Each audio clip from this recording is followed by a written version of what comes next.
are good. Whoa. Got the pressure that time. Jerome Brown and William Frizzell. Frizzell coming from the left on the safety blitz. Buddy Ryan calls him Lefty after one of Buddy's favorite country and western singers. Phoenix going without the huddle. 4:10 to play. Cooper fires is incomplete over the head of Vi Sekihima. And the clock now stopping with 4:06 left. Well, you wonder why Brown is putting so much pressure on the quarterback. He's playing against a young rookie, Mike Sandusky.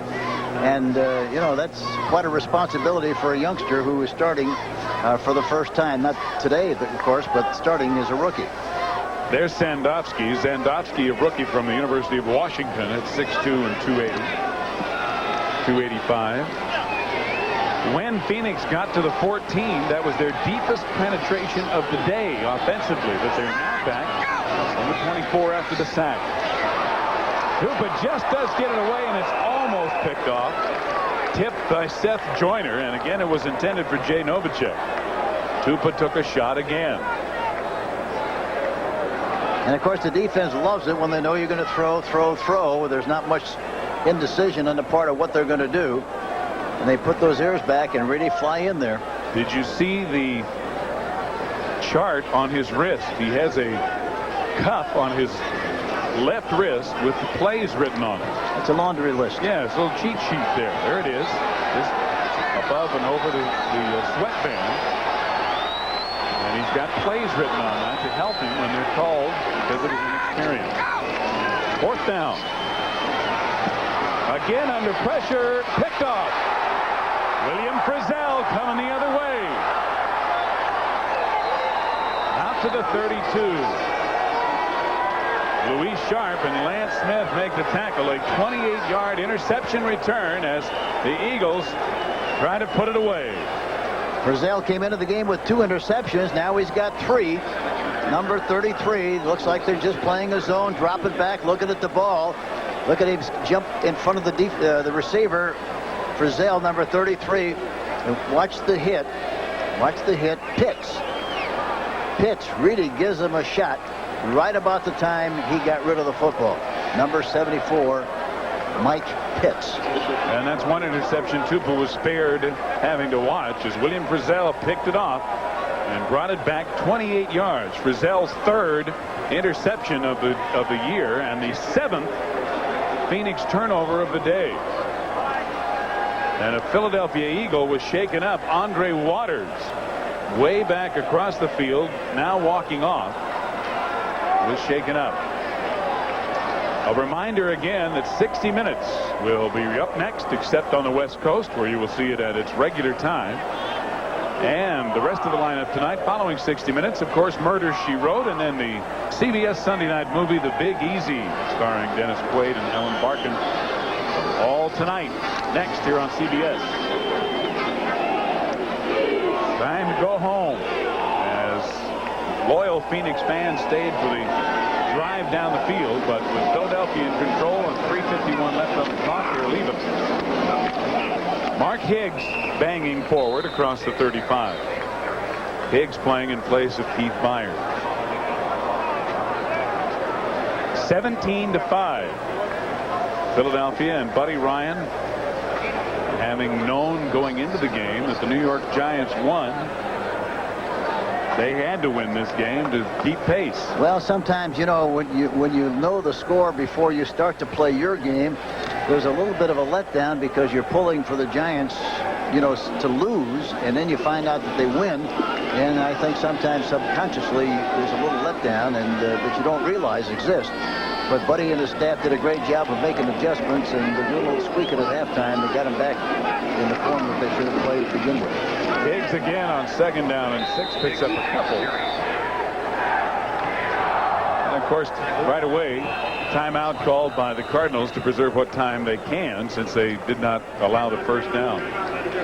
You know, as far as Gene Stallings and the Cardinals are concerned, Hank, in losing this game, they really do drop out of the big picture as far as the NFC East is concerned.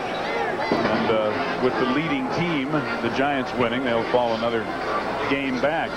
But in this division, the Eastern Division of the Conference, it really is far from decided, because Washington, in spite of the loss, is not out of it. Philadelphia is certainly still in it if they hold on here and win, and they're leading by 12. And of course the Giants, in spite of the fact that they lost that game to Philadelphia last week, able to bounce back in their, the next biggest game. It seems like every week there's a next bigger game. Well, the only thing is, Steve, really, after 6 games, you cannot say that anybody is out of the race. They might have a hard road to hoe from here on in, but you never know what's going to happen. I never forget Paul Brown one year lost the first 6 games and won the next 8 and wound up in the playoffs. And so anything can happen, and that's the selling job that Gene Stallings and his coaching staff has to prevail on his squad from here on in. Cunningham dragged down from behind by Dave Galloway, who's played a heck of a game. That is the first sack of Cunningham today.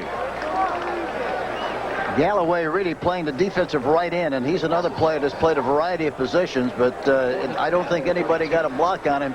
And if you don't block him, he's quick and he's strong and fast, and got a good shot on Cunningham. Apparently nobody thought to call timeout, and the Cardinals let time run off the clock. And Zendejas on the sideline with his 42-yarder that has given Philadelphia more of a pass. We were talking about the NFC East. Let's take a look at the standings. Now, the Giants winning today, 5-1 now after losing last week to Philadelphia. The Eagles winning here today, they would be 4-2. Washington's lost, they're at 500, and Phoenix losing would drop to 2-4. Of course, Dallas still struggling to win a game. And that is the way it stands. Should this game remain as it is, with Philadelphia leading 17-5 with 2 minutes and 40 seconds left to play. Yeah, it's hot, especially on that sideline.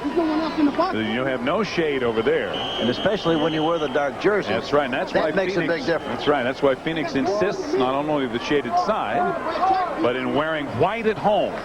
They wear the white mesh jerseys at home always because of the heat. Well, Phil McConkey is in as a deep punt returner. Phil McConkey signed us last week. And Telchik punts a beauty. McConkey back inside the 15.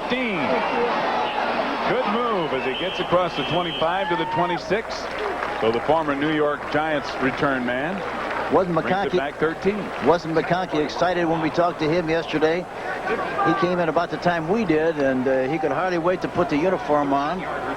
He was watching the game last week on television, and he said he was very, very impressed just watching this team play because he thought they had a lot of character, and it showed through the screen. He said he ran out to work out, and while he went out to work out, while his wife went out to do some shopping, while they were gone, the Cardinals called him and left a note on the answering machine and said they wanted him to come to St. Louis, and he got here before he even talked to anybody personally about coming to the Cardinals. Eric Allen picks off Tom Tufa's pass, and the Cardinals' last very faint hope just went out the window. You know, that's a great job by Allen, and Tommy Bettis works with the defensive backs, and he was with us those great years in Kansas City when we went to the Super Bowls. But he, too, is one of the great defensive people in the business, and had a nice visit with him, and he was very impressed with the young defensive backs that he has.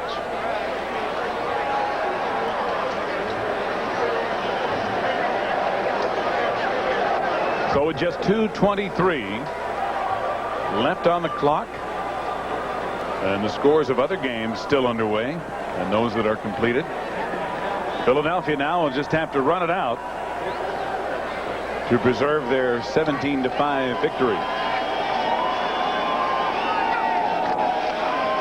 Higgs cutting it up nicely and getting across the 40. Higgs carries for a good game.